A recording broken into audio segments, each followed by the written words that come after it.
E aí, galera, beleza? Mais uma semana e a gente está aqui junto para mais uma aula de EBD. Muitas saudades nós estamos. A gente tem visto alguns que têm vindo aos cultos na Join, mas ainda tem aqueles que não podem sair de casa. Mas quanto a isso, eu já quero deixar aqui um recado para vocês.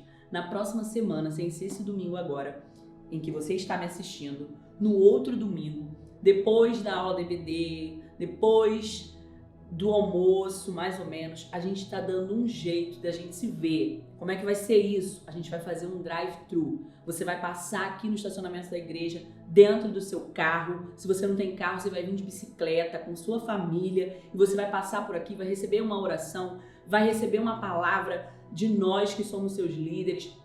Vai ter, as crianças também vão estar se encontrando com seus líderes aqui de dentro do carro, tudo dentro do carro. E a gente tem um kit muito legal para entregar para você.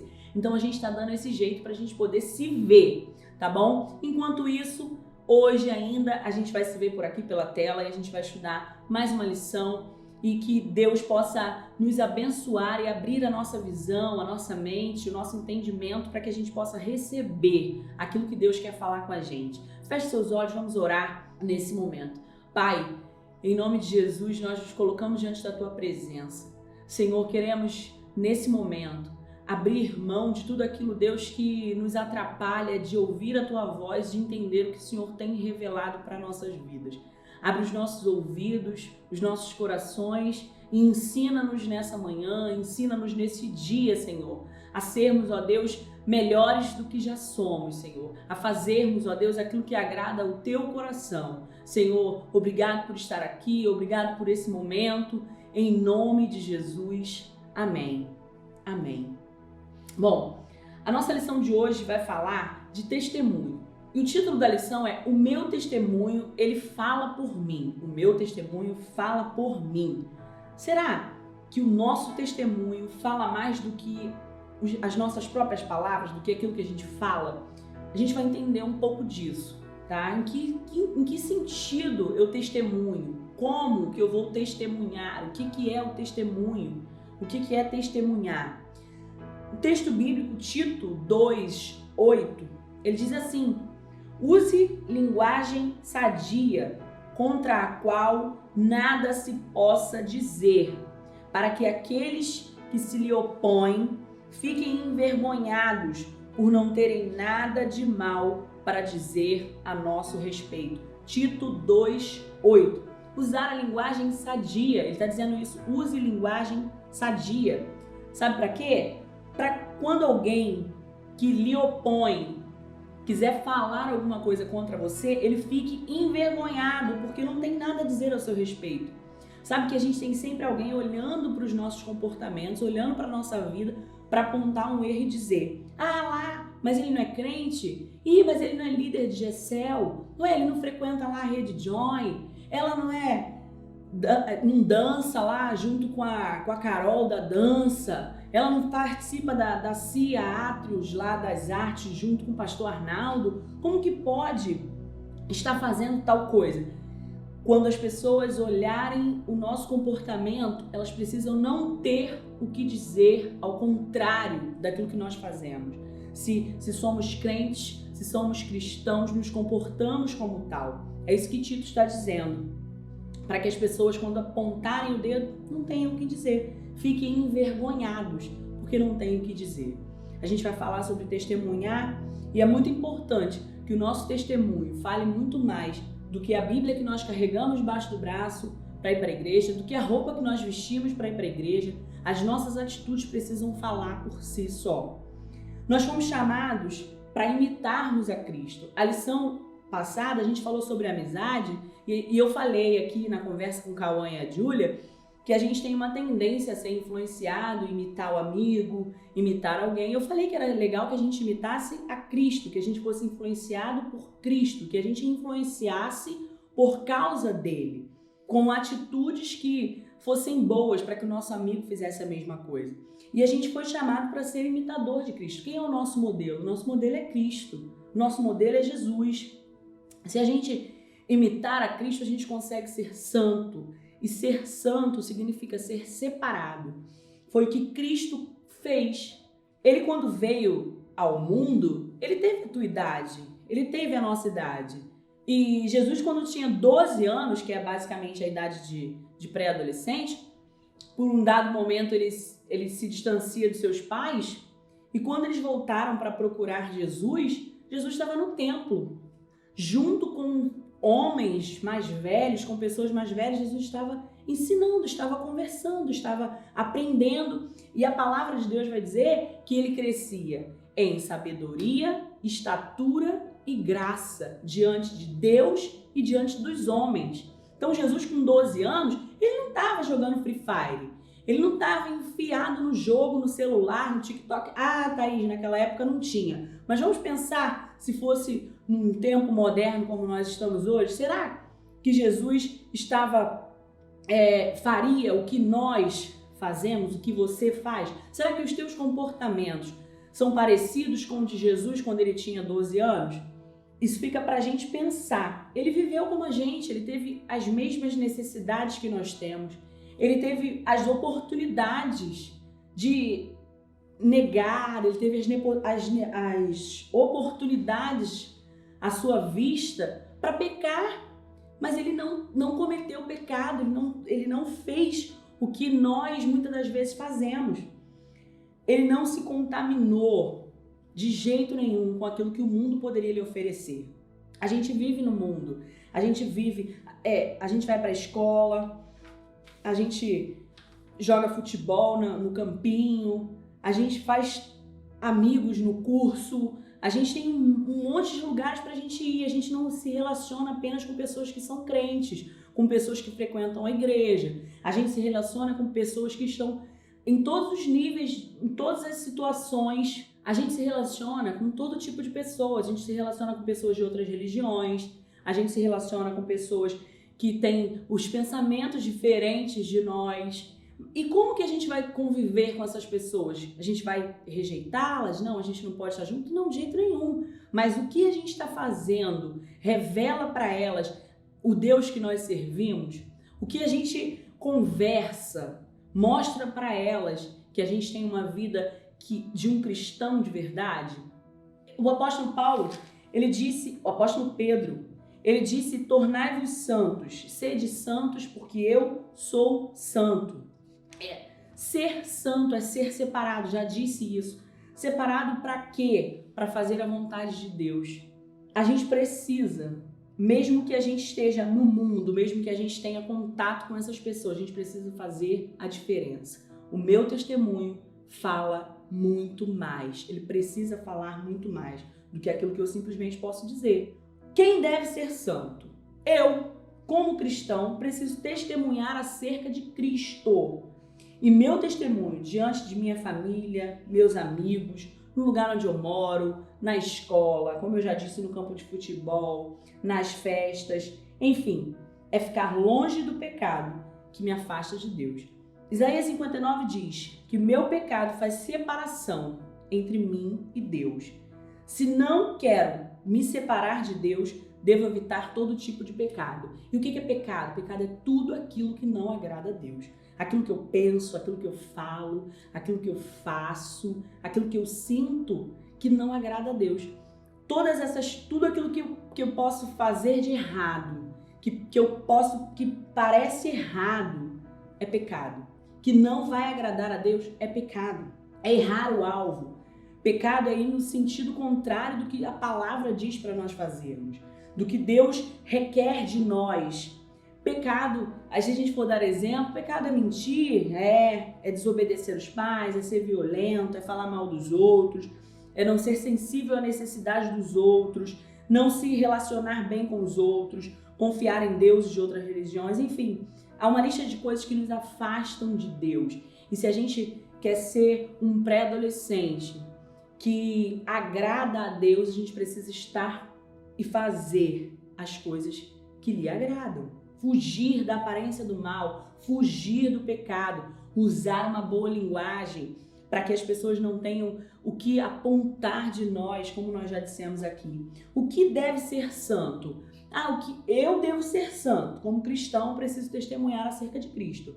Mas o que que vai me fazer, o que deve ser santo? Tudo que me pertence, tudo que me identifica, a minha vida, as minhas palavras, as minhas atitudes, as minhas mãos, os meus pés, os meus olhos, os meus ouvidos, a boca, os meus objetos, celular, o meu iPod, meu computador e outros eletrônicos.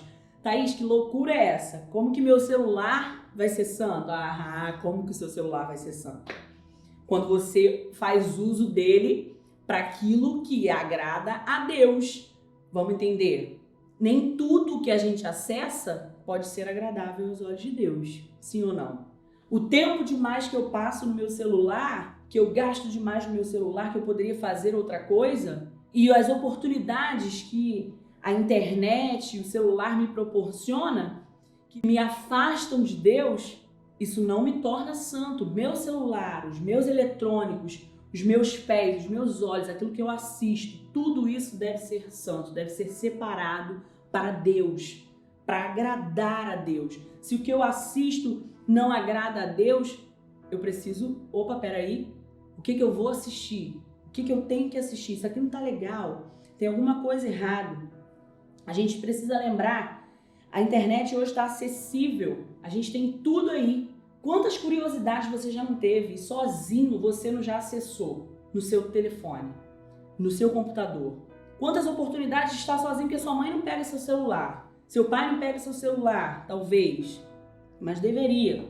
Eu te chuto de hoje até amanhã, arranco teu couro, faço um abajur e quer reclamar vai falar com um bispo. E aí tem ali um apelo erótico, alguma coisa do tipo que te convida para o acesso. Quantas vezes, curioso por alguma coisa que algum amigo seu falou, comentou na escola, você chegou, jogou no Google, e foi pesquisar o que era. Foi ver a imagem, foi saber o que era. E quantas vezes isso talvez não agradou a Deus? Por que os meus ouvidos eles precisam ser santos também? Porque aquilo que eu ouço precisa agradar a Deus. Às vezes a gente não sabe nem o que está ouvindo. Está ouvindo músicas internacionais, não sabe o que a letra está dizendo, também não tem a preocupação de procurar a tradução da letra e está ouvindo, e às vezes é convite à orgia, é convite à sensualidade, à indecência, e a gente está ouvindo e acha que está legal, mas e Deus? O que Deus, será que Deus está achando de tudo isso? Então os nossos ouvidos precisam ser santos, as nossas mãos, os nossos pés. Não se iluda com músicas que parecem gospel, mas sem nenhum teor e adoração a Deus. Às vezes acha, não, esse cara é evangélico. Até a Joelma do Calypso se diz cristã, se diz evangélica, se diz crente e canta o forró mais feio que existe aí. E aí? E a gente ouve, não, ela falou que ela é cristã, ela falou que ela é evangélica, mas ela não tem a música dela, não adora a Deus, não exalta a Deus. A nossa vida precisa ser para agradar a Deus em todas as áreas. Salmo 101:3. Não porei coisa má diante dos meus olhos, aborreço as ações daqueles que se desviam, nada me pegará. Não porei diante dos meus olhos coisa má. A gente precisa pegar esse salmo, trazer pra gente, eu não vou colocar diante dos meus olhos aquilo que é mal, aquilo que não agrada a Deus. A gente perde muito tempo assistindo algumas coisas, fazendo algumas coisas que são desagradáveis a Deus e que não edificam a nossa vida em nada. Como que eu posso testemunhar? Como que eu vou testemunhar? Quando a gente é educado, quando a gente é útil em casa, na escola, na família. Como é bom a gente ouvir alguém dizer, nossa, que menina educada, que rapaz educado, né? Quantos anos ele tem? Aí fala, não, tem 12, ele tem 13 anos, tem 10 anos. Ele é útil em casa, ó, esse aqui me ajuda, faz as tarefas, me ajuda em casa. A professora na escola ter como elogiar e dizer, nossa, esse menino é fantástico. Ele é muito bonzinho, ela é muito boazinha, ela não dá trabalho. Na família, na rua, onde Deus te colocar, testemunhe com seus atos o amor de Deus. Quando você tem comportamento que agrada a Deus, que demonstra, que testemunha de quem Deus é, que mostra o amor de Deus nas atitudes. As pessoas, elas não precisam nem te ver indo para a igreja para identificá-lo como cristão. As suas atitudes revelam isso. As nossas atitudes falam tanto quanto as nossas palavras. A gente não precisa ficar enfatizando. Eu sou crente, eu sou lá da Central de Mantiqueira. Não, as nossas atitudes precisam falar por nós. Lá em 2 Reis 5, do 1 ao 3, conta a história de uma menina. É assim que ela é chamada, a gente não tem o nome dela, a Bíblia não fala o nome dela.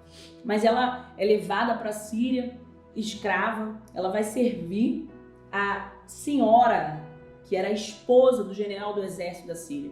E ela ficava ali, acompanhava tudo bem de perto, sabia que o general do exército, um homem, de patente, estava com lepra e padecia dessa enfermidade.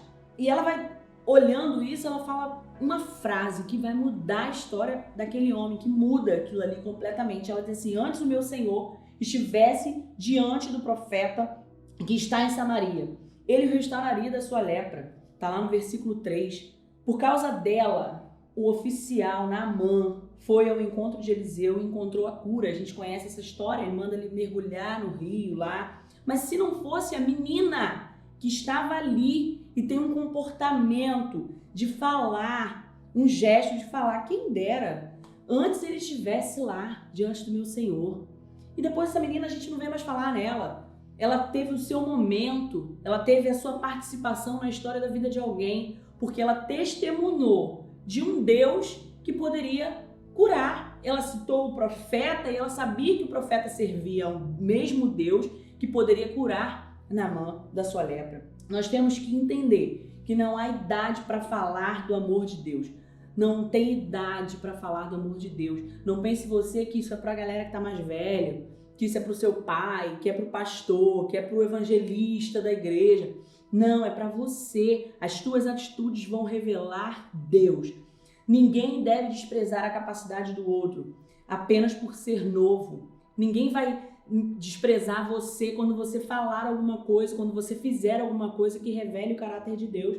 Ninguém vai falar: não, mas esse menino aí não tem nada de... muito novinho, não vou dar... Fale, testemunhe, faça. Tenha ações que demonstrem quem Deus é para as pessoas. Exemplos que nós precisamos dar de testemunhos, nós precisamos ser. Nós precisamos ter exemplo na palavra. Cuidado com suas palavras. Elas têm poder de bendizer e de amaldiçoar. Não fique em rodinhas de amigos jogando conversa fora, do tipo fofoquinha e tal. Toda fofoca tem uma pitada de mentira, de calúnia. Então, quando a gente participa dessas rodinhas, dessas conversinhas, a gente está usando a nossa palavra para aquilo que não agrada a Deus, para fazer aquilo que não agrada a Deus. Já viu telefone sem fio? Já brincou de telefone sem fio? Já fiz isso numa aula de EBD uma vez, na classe, presencial. Telefone sem fio, basicamente, uma pessoa começa uma frase aqui e vai falando para outra, mas quando chega no final daquela frase, no final de todo mundo, passou por todo mundo, a frase mudou completamente.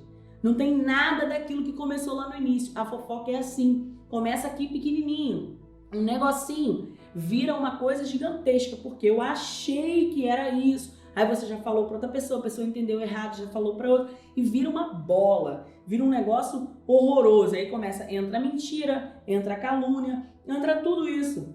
A nossa conversa ela tem que ser edificante. Não dá pra gente ficar falando coisinhas que não, que não tem sentido, que não vai chegar em lugar nenhum. Falar de A, falar de B, falar da roupa do outro, falar do cabelo da outra, falar do crush da outra. Nem era pra falar isso, mas tudo bem. Também o nosso vocabulário cristão, ele não fala palavrão. Além de não falar coisinhas, fofoquinhas, o vocabulário cristão não tem palavrão. Porque eu ouvi alguém dizer, cara, tem gente se perdendo porque é influenciado pelos amiguinhos e tá se distanciando de Deus, tá desagradando a Deus com o que fala, com o que escreve, com o que digita. Tem gente que tá digitando no status do WhatsApp palavrões porque o jogo tá dizendo, porque o colega tá falando no meio do jogo. Aí se reúne online com um monte de gente jogando o tempo todo, aí é influenciado por aquilo que está ouvindo e começa a falar, e começa a reproduzir. E você acha que digitando no status, você também não está falando? Você não acha que digitando para alguém quando você numa conversa, você não acha que está falando? E a gente acaba desagradando a Deus, porque a gente está sendo influenciado por outros. Seja influenciado por Deus, seja influenciado pelo que a Bíblia diz para você, seja influenciado pelas coisas boas, seja influenciado por imitar a Deus, seja um imitador de Cristo e não um imitador do teu colega do Free Fire, do jogo, da menina que fala do lado, da vizinha que xinga alto e você começa a falar o que ela fala. Além de feio, palavrão é feio para qualquer pessoa, desagrada a Deus. Piorou, além de feio, desagrada a Deus. Ainda que a gente não fosse cristão, ainda que a gente não fosse... que a gente não tivesse que dar um testemunho de Deus, é feio. É feio. Não pega bem para um cara que é inteligente, para um menino que é inteligente, para uma menina que é inteligente, falar umas palavras tão feias quanto nós ouvimos as pessoas dizer. A gente tem que ser exemplo no procedimento. Como proceder? O que é isso? Aquelas palavrinhas que abrem qualquer porta. Obrigado. Por favor. Com licença. A gente quase não ouve mais, porque as pessoas estão aceleradas, estão mal educadas, e a gente precisa fazer a diferença quando a gente tem educação, quando a gente fala essas palavras que abrem qualquer porta. Pois é, essas palavras elas precisam voltar para o nosso dia a dia, sabe? Como é agradável lidar com pessoas educadas, como é agradável a gente ser educado, como é agradável as pessoas que a gente lida que têm educação. Você precisa ser uma pessoa agradável. Porque eu já disse, nós estamos crescendo em graça, em estatura, em sabedoria diante de Deus e dos homens, diante daqueles que estão ao nosso redor. A gente precisa ser exemplo no amor. O ódio ele tem sido notícia de primeira página nos nossos jornais. A gente vai assistir televisão, agora nesse momento tem muito coronavírus? Sim, tem. Mas a gente vai ver outras notícias, quando o jornal vai falar de outras notícias, se a gente estiver assistindo, se vocês estiverem assistindo, quando vai falar de outras notícias é violência, é o ódio estampado na capa dos jornais, são situações difíceis, pessoas se matam por discordarem de ideias, discordarem da opinião do outro, por bens, pessoas que roubam, né? Domingo até o Marcelo citou lá no culto na Joy, na palavra, da Susana Richthofen, lá, que agora vai lançar o filme, ela junto com o namorado, né? Vocês que sabem disso aí, já viram, já estão cientes do que vai para ser lançado aí no cinema. Ela bolou a morte dos pais, assassinou os pais. E por quê? Por causa de bens, por causa de coisas que, sabe? Pessoas no trânsito que estão sem paciência, brigando, intolerantes. Nós precisamos demonstrar o amor de Jesus, aquele que sofre e se alegra junto. Eu sempre falo isso e eu vou repetir mais uma vez para você. Nós precisamos pensar se o que eu faço, Jesus faria. A gente precisa sempre se colocar diante da situação e pensar, Jesus no meu lugar, ele faria isso? O que Jesus faria no campo da pedreira jogando futebol? Será que Jesus levaria um carrinho e partiria para cima do adversário que deu o carrinho nele? Será que Jesus, ao levar um tronco, ele iria tirar satisfação, apontar o dedo na cara e partir para cima e dar aquela peitadinha lá e ficar lá um olhando para a cara do outro lá, Jesus e Judas, sei lá, né? Que as atitudes que nós temos, Jesus teria, e eu preciso me comportar de maneira que eu faça aquilo que Jesus faria, a forma que Jesus se comportaria para que eu seja agradável a Ele. Nós precisamos ser exemplo na fé, principalmente no momento que nós estamos vivendo, dentro dessa pandemia, onde as pessoas estão desesperadas, onde a gente está entrando em depressão, tem gente ficando louco, paranoico por causa da doença que nos assola. Realmente é de se preocupar? Sim, é um momento tenso que nós temos, sim, mas a nossa fé, ela precisa estar firmada em um Deus que não falhou, que não vai falhar. Nós precisamos estar olhando para aquilo que ainda não vemos, porque fé é isso, acreditar naquilo que não vemos, é o firme fundamento das coisas que se esperam, mas que ainda não se veem. É a convicção dos fatos, daquilo que nós ainda não vimos. Isso é fé. Nós não sabemos quando nós vamos sair dessa crise, nós não sabemos quando que tudo isso vai passar, quando que a gente vai poder tirar a nossa máscara e andar pela rua, quando que a gente vai poder voltar para a igreja, voltar para a escola dominical. Mas é uma coisa, nós precisamos estar firmados em Cristo, a nossa fé em Cristo. A nossa fé não pode ser circunstancial, sabe? Dependendo da circunstância, eu tenho fé. Ah, tá tudo dando errado, eu não tenho fé. Tá tudo dando certo, eu tenho fé. Não, a fé não depende da circunstância. Ela não depende da situação. Ela precisa estar firmada em Cristo. E nós precisamos ser exemplo na pureza, gente. Que tudo que a gente já falou aqui, a gente finaliza para dizer que as nossas ações, como os nossos pensamentos, eles devem ser puros. Como já falamos, selecione bem o que você vê, o que você ouve, o que você fala. Selecione bem o que você faz. Selecione bem as coisas que durante o seu dia te acompanham. Selecione bem o tempo que você vai passar diante de coisas que não te trazem edificação nenhuma. Seus pensamentos, eles te levam a Deus. Os nossos pensamentos, eles precisam nos levar a Deus. O seu testemunho fala muito.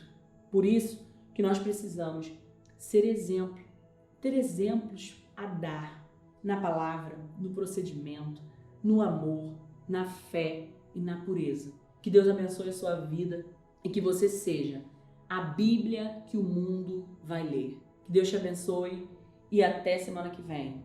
Beijo!